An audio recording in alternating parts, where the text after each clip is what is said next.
Yes, we started in Kiswahili, but we are finishing in English. That is why you are seeing some new terms in this aggregation show. But for you, for the benefit of you, our viewer, I'm Martin Mohwana, and the guests are here on the studio, in the studio, just to give you what is the future of agriculture under this climate change initiative.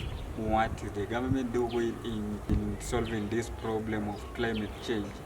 What are these principles that are the government is focusing on so that it addresses the climate change?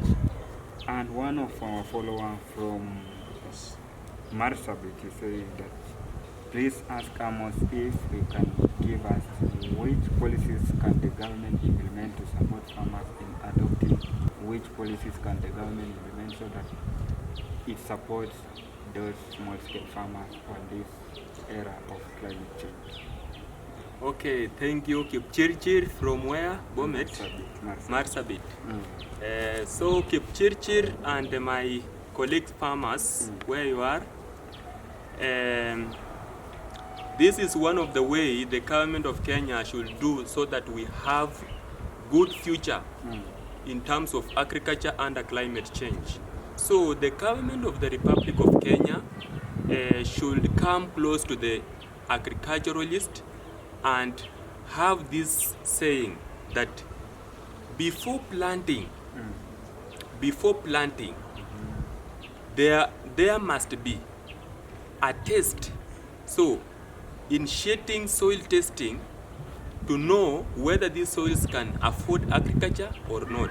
So the government of Kenya should give support to the agriculture in terms of soil testing, to test soil to ensure that this soil is in good or conducive condition for agriculture to do what? To grow the crops. Then another thing the government of the Republic of Kenya should do is when importing seeds from outside, those seeds must also be tested, or they should be tested very well to ensure that they doesn't carry any diseases or any undesirable characteristics which can bring negative results to the farmers. The soil testing is key in addressing that is climate change, as you have heard from Amos, that is an agricultural extension officer from Uasin Gishu County. Uasin Gishu has been a key pillar of maize production, tea production, and so far milk production in the whole country. And remember, speaking from the point of view or the angles you understand, fish farming works best under subsidies, that is small-scale production. If farmers can just join together, then they can produce quality fish. How can these agricultural subsidies encourage or address this issue of climate change, focusing on the policies that the government has instructed, as Amos has given his view? Okay, thank you. What I can say about the government, not all farmers are educated, not all farmers are learned about the agriculture. What they can do, what the government should do, is to send, maybe call some conference meeting, combining those learned farmers and those local farmers, so that they can come, the learned farmers get ideas from those agricultural experts. In short, the government should send some agricultural experts to local areas to teach local farmers about agriculture, what they should do, how they can do farming, and so many experience and skills that can they use, for example, in fishing. No, for example, let me talk about fishing in our area, in Homabay County. Farmers find a young boy has just left school saying that I'm going to do fishing, but he don't have that skills. So he find that anaenda huko kwa lake, yeye anaanza tu na hooks, ameanza tu. But that is not the correct method.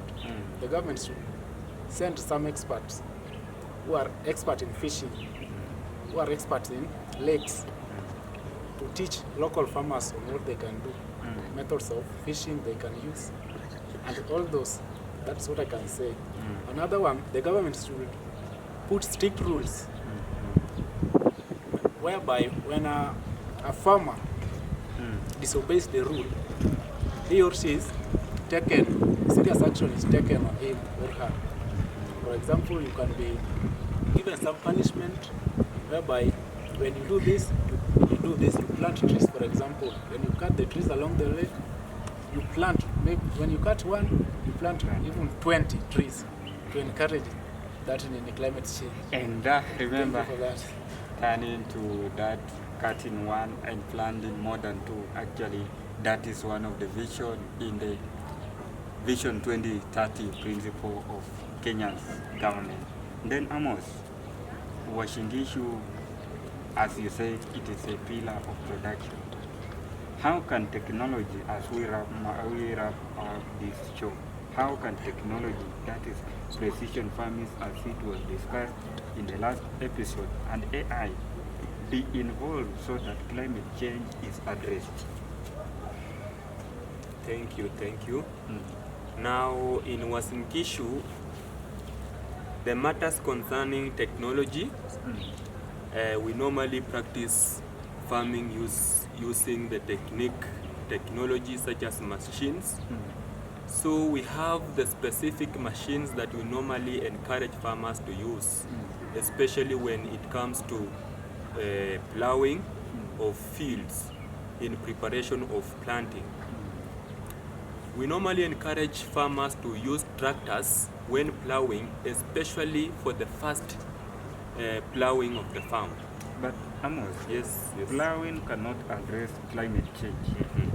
Actually, the plowing will only address the weeds on the field. That is effects of the weeds on the farm, effects of weeds on crops.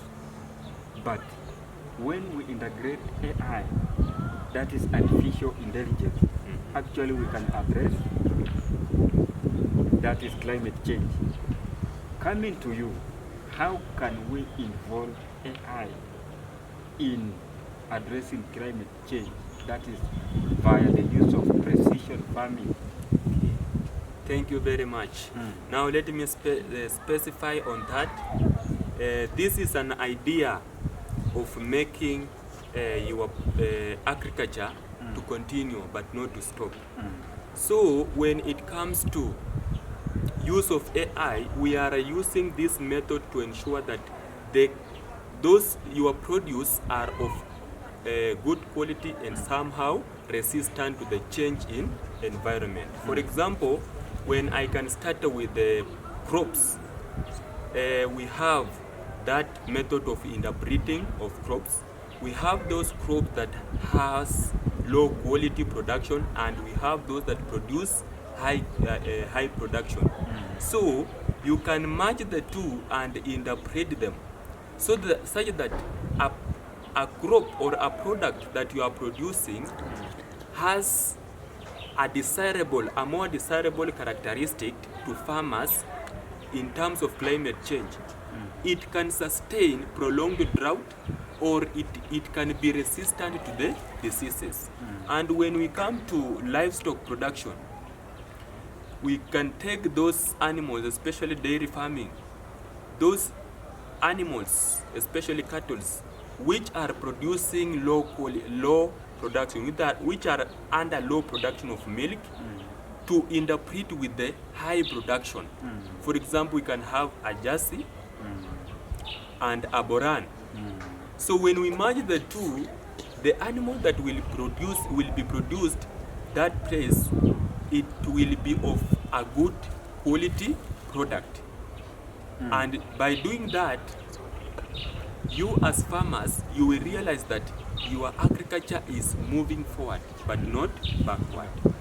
Thank you. Actually, we ensure that your agriculture or your production is moving forward but not backward. This is AgriVision Show under Keep TV with a detailed insight of what you should do so that you produce under low cost but high production. As we sum up this show, actually farmers or our followers are asking that we farmers have been used to predict, can they predict the future of agriculture, or what are the long-term predictions on the field of agriculture as we sum up?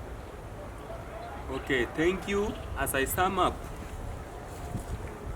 we as farmers, as we consider the matters that we have just addressed in terms of agriculture, when we consider and adhere to these issues to ensure that we are moving appropriately, we will ensure that our future is bright. And when we do them now, or when we practice them right now, it is a clear, predictable that in future agriculture will be broad, but not the way you are looking at it at the moment. Actually, a bright future depends on farmers. Remind us, as we farmers, what is the future of agriculture under climate change? According to what we have said here, I think farmers have just learned something which will help them in the future. So let us put them into practice. Let us do the necessary as the government has told us, set the rules. Then farmers will just do well. Me, according to me, I am seeing agriculture will be in good progression coming 2026, 2027, going upward. Thank you for listening to us. Actually, agriculture will be in a good position coming 2030 under Vision 2030 of the Kenyan government. Remember, this is AgriVision show that will give you a detailed account or a detailed insight and expert analysis of what is climate change, as you have seen from our guest in the studio. And how can these farmers or these small-scale farmers find you on your social media platforms so that you interact with them? Okay. On Facebook platform, if you can search Amos Shitanda, or if you can search Shitanda Amos, I'm on Facebook platform, and when you follow my details, you will realize that I'm practicing agriculture, my level based. You will realize that I'm doing projects, I'm doing plant morphology and classification to ensure that learners also learn, to ensure that they are also achieving my skills and using them to their farm. That is good. Actually, follow him. That is Amos Chitanda on Facebook, Twitter, YouTube.